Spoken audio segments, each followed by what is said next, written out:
The start of the new year has brought no peace or even respite to Ukraine, but renewed fighting and devastation. Large-scale aerial assaults by the Russian Federation against civilians and civilian infrastructure across the country have resulted in horrific levels of destruction and suffering. As temperatures plummet far below freezing, the Russian Federation has intensified its systematic attacks targeting Ukraine's energy infrastructure. The strikes have killed and injured scores of civilians and deprived millions of Ukrainians of electricity, heating, and water for prolonged periods. The impact of these attacks is felt hardest by the most vulnerable, the elderly, children, and persons with limited mobility. They follow a well-established and deeply troubling pattern. Attacks escalate when weather conditions worsen and people's need for heating becomes most acute. In one of the most recent large-scale barrages overnight between 8 and 9 January, the Russian Federation reportedly launched 242 drones and 36 missiles against Ukraine. In Kyiv, at least 4 people were reportedly killed and 25 others injured. A paramedic rushing to provide emergency medical care was among those killed, reportedly by a so-called double-tap strike. Energy facilities and multiple residential buildings were damaged, leaving nearly half of the city and hundreds of thousands of residents without heating. The embassy of Qatar was also damaged. That same day, areas in the western Lviv region near the Polish border were reportedly targeted by a Russian intermediate-range ballistic missile, the so-called Oreshnik. This would be the second time the potentially devastating weapon has been fired at Ukraine since 2024. The Oreshnik system is believed to be capable of carrying nuclear weapons, which has heightened concern over its deployment. According to Ukrainian authorities, the strike damaged gas distribution pipelines, raising additional concerns about risks to critical civilian infrastructure. Also on 8 January, 2 foreign-flagged civilian vessels were hit by Russian drones in the Odessa region. On 17 January, Russian strikes in the Dnipropetrovsk and Zaporizhzhia regions reportedly left more than 1 million people without running water or heating. In Kryvyi Rih, 17 people, including children, were reportedly injured when missiles and drones hit residential buildings and other civilian infrastructure. And in the Odessa region, 2 people were reportedly killed and 8 others injured in an attack on 2 ports. Cooking oil storage facilities and containers were damaged. Odessa was hit again yesterday.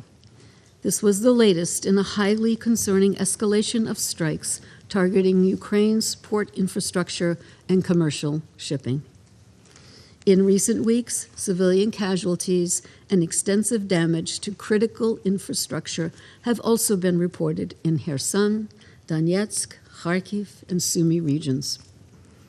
In total, since the start of the Russian Federation's full-scale invasion of Ukraine in February 2022, the Office of the High Commissioner for Human Rights has verified that at least 14,999 civilians have been killed, including 763 children, and 40,601 civilians injured, including 2,486 children.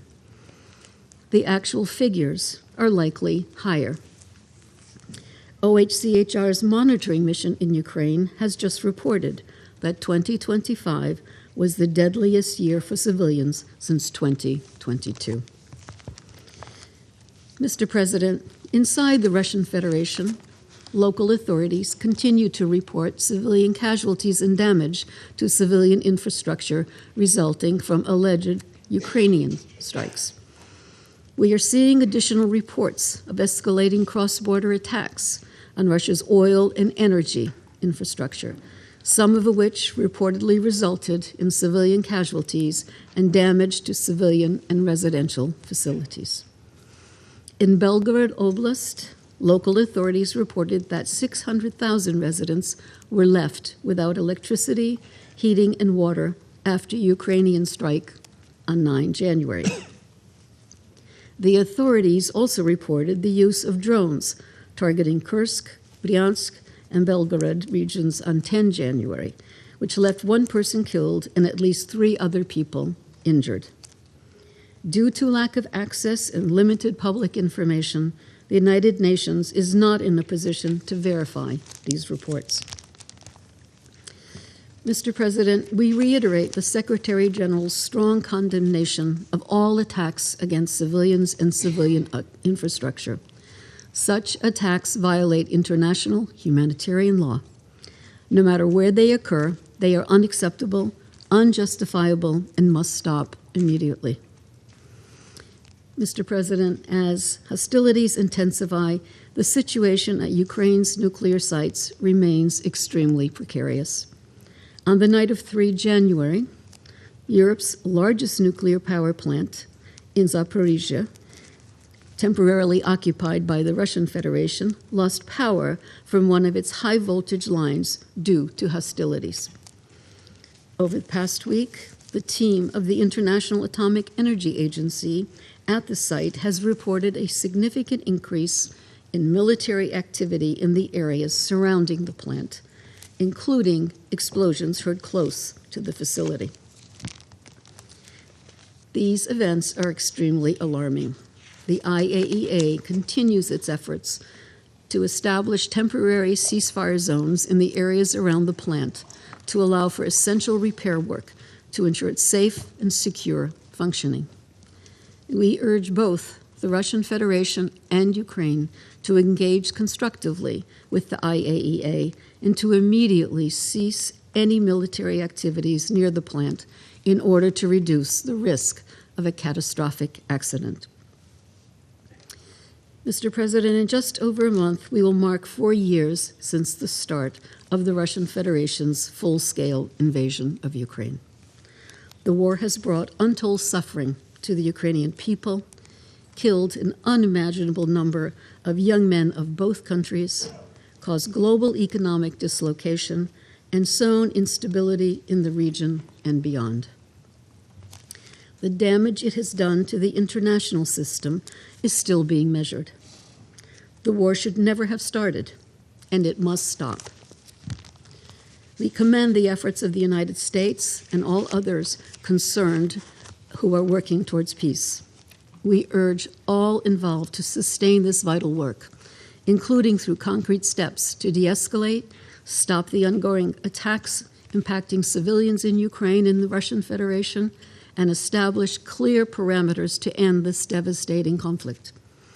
We reaffirm the Secretary General's repeated calls for an immediate, full, and unconditional ceasefire as a first step towards a just, lasting, and comprehensive peace grounded in respect for international law and the principles of the United Nations Charter.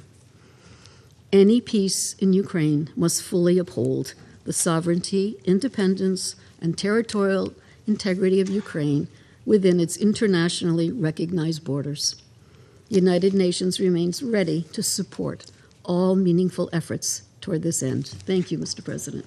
Just days ago, U.S. diplomats met with EU and Ukrainian counterparts to advance negotiations toward a lasting peace. Thanks to the leadership of President Trump, we are closer to a deal now than at any point since the war began. Despite this, Russia launched more attacks on Ukraine, including its launch of its nuclear-capable Oreshnik ballistic missile, targeting an area of Ukraine close to the border with Poland and NATO. This constitutes another dangerous and inexplicable escalation of this war, even as the United States is urgently working with Kyiv, other partners, and Moscow to end the war through a negotiated settlement. At a moment of tremendous potential, due only to President Trump's unparalleled commitment to peace around the world. Both sides should be seeking ways to de-escalate. Yet Russia's action risks expanding and intensifying the war. From the start, President Trump has decried the carnage of this conflict. Horribly, we have to continue to deplore the staggering number of casualties, service members and civilians, men, women, and children.